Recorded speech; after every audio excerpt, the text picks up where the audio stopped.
Assalamualaikum warahmatullahi wabarakatuh. Alhamdulillah, alhamdulillahirabbil alamin, wassalatu wassalamu ala asyrafil anbiya mursalin wa ala alihi washabihi rasulillah ajmin, amma ba'du. Ananda sekalian, tidak payah perkenalan. Nah, karena kelas 1, kelas 7 kalian sudah ngajar Pak Imam.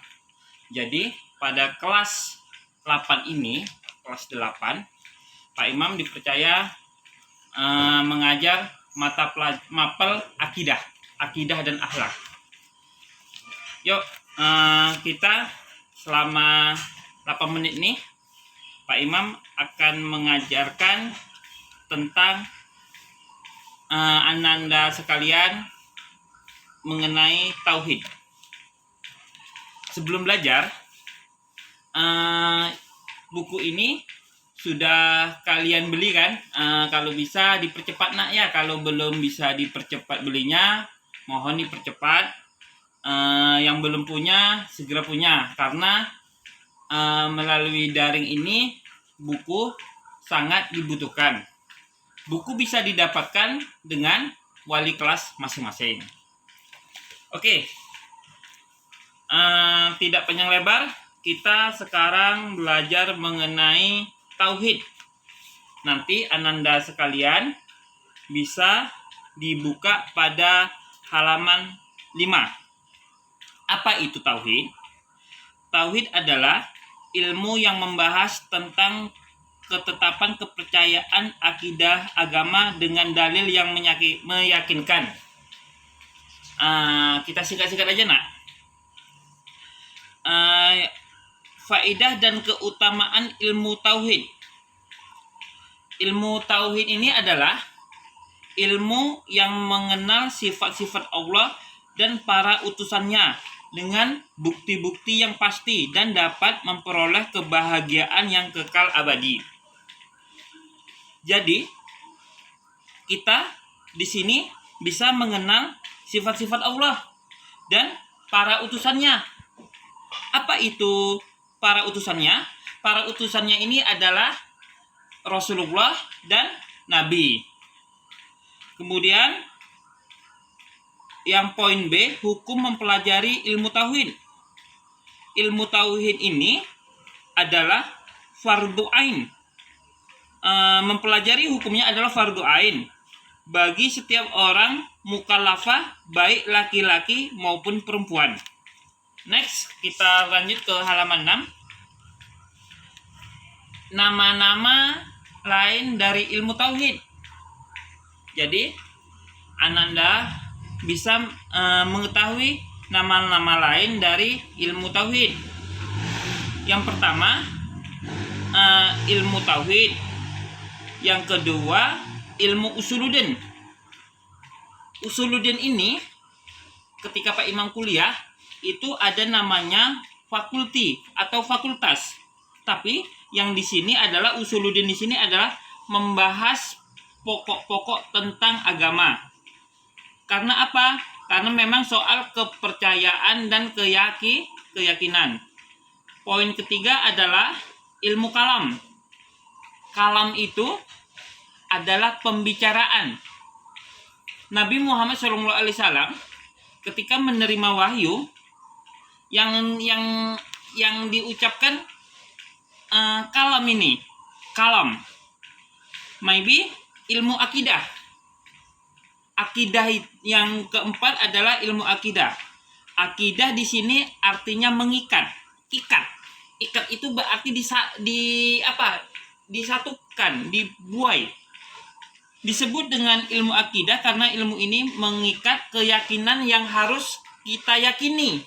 Contohnya kita sekarang agama apa? Agama Islam. Jadi kita meyakini agama kita. Tidak boleh kita meyakini agama lain. Kemudian ada namanya masih poin 6, tauhid pada zat, sifat dan afal. Tauhid pada zat. Poin E, halaman 6, tauhid pada zat. Zat itu apa nak? Maksud dari zat di situ adalah Esa pada zat ialah bahwa zat Allah tidak tersusun dari bagian atau zat Allah tidak menyerupai semua zat. Jadi Allah itu jangan kita bayangkan, jangan kita bentukkan. Hanya kita mengetahui Allah itu ada gitu. Dan Allah tidak menyerupai semua zat. Zat di sini ketika kita belajar IPA bisa dikatakan benda. Maybe nomor 2, tauhid pada sifat. Esa pada sifat maksudnya ialah bahwa sifat-sifat Allah tidak berbilang-bilang, dengan arti tidak ada dua sifat Allah yang bersamaan, baik itu namanya atau maknanya, seperti ada dua sifat kudrat dan ada sifat ilmu. Dua sifat ilmu yaitu maha mengetahui.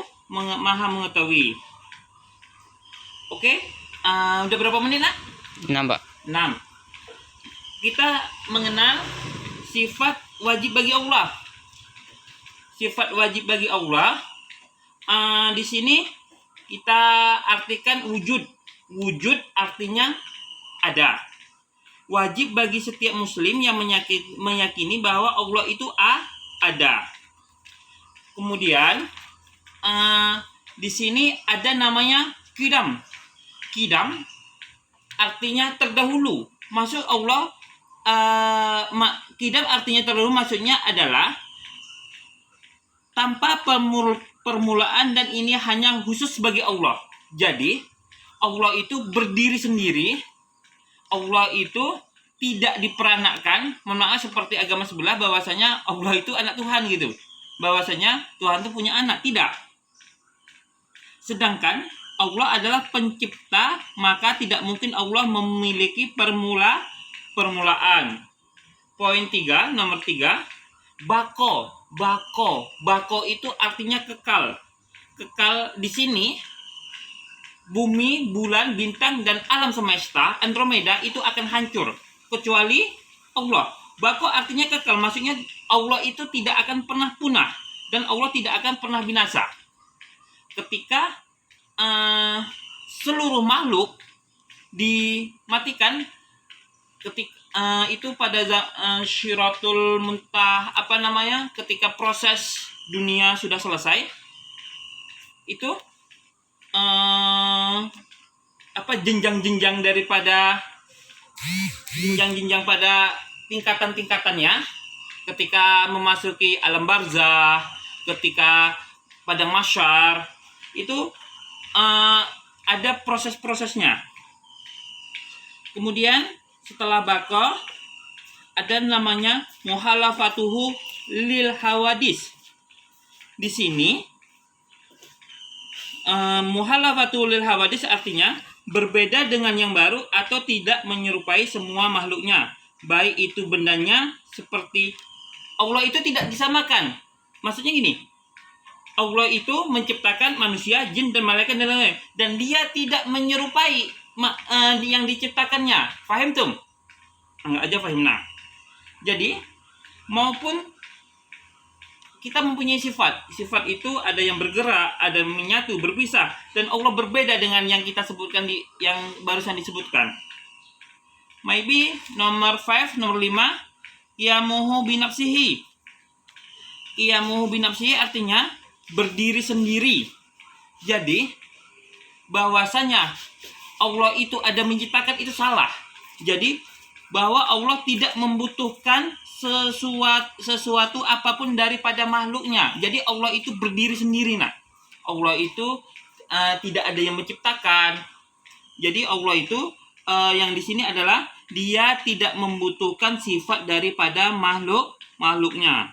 Nanti bisa dibaca di halaman 9. Kemudian ada namanya wahdaniyah.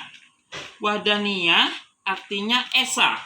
Maksud bahwa Allah bukan zat yang tersusun dari bagian-bagian. Tidak ada zat menyerupai zatnya. Tidak ada selain Allah yang mempunyai sifat-sifatnya. Jadi kita lanjutkan pembelajarannya minggu depan. masih tentang sifat-sifat Allah. Jadi ananda sekalian, untuk mendukung proses pembelajaran melalui daring ini, ananda sekalian diharapkan nih segeralah memiliki buku cetak. Buku di sini ketepatan Pak Imam memegang mapel akidah dan akhlak. Jadi jika bisa dipercepatlah dalam pembelian buku, karena buku di sini adalah proses ananda untuk pembelajaran. Bisa pembelajaran melalui daring, bisa pembelajaran melalui luring, dan apapun jenisnya, karena buku di sini adalah pegangan. Wassalamualaikum warahmatullahi wabarakatuh.